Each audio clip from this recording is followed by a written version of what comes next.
ST मध्ये बलात्कार प्रकरणातील आरोपी दत्तात्रय गाडे याला 12 मार्च पर्यंत पोलीस कोठडी सुनावण्यात आली आहे। तर आरोपीच्या वकिलांनी आता युक्तिवाद करताना एक वेगळाच दावा केलाय। पाहूयात याच संदर्भातला आमचा हा खास रिपोर्ट।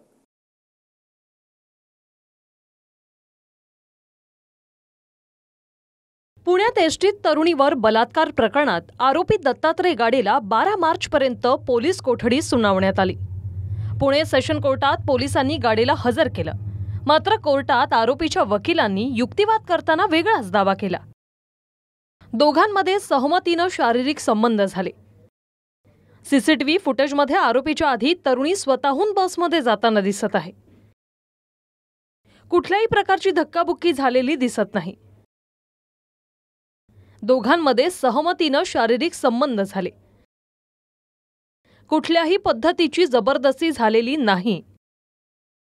आमचं म्हणणं आहे की हे कुठेही फोर्सफुली झालेलं नाहीये, हे कन्सेंटनी झालेलं आहे आणि याच्याशिवाय अजून जे पुरावे आहेत ते मेहरबान कोर्टासमोर येतीलच। तपास अधिकारी युवराज नांद्रे यांनी कोर्टात घटनेची माहिती देताना म्हटले की ताई म्हणून हाक मारत मी 15 वर्ष कंडक्टर म्हणून काम करतो। तुमच्या गावी जाणारी बस दुसरीकडे लागलेली आहे असं सांगितलं। ताई बोलून आरोपीने पीडितेचा विश्वास संपादन केला। पीडितेला बसमध्ये चढवून दार बंद केलं आणि गळा दाबून आरोपीने 2 वेळा पीडितेवर अत्याचार केले। आरोपी दत्तात्रय गाडेच्या वकिलानं भलताच दावा केला। आता 12 मार्च पर्यंत आरोपी गाडे हा पोलिसांच्या कोठडीत असेल, त्यामुळे पोलिसांकडून खोलवर तपास होईल। प्रदीप कापसेसह bureau report TV9 Marathi, Pune.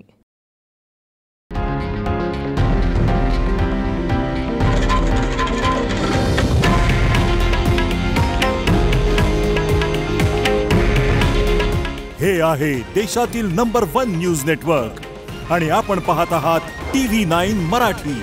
काळजी तुमची, हित महाराष्ट्राचं।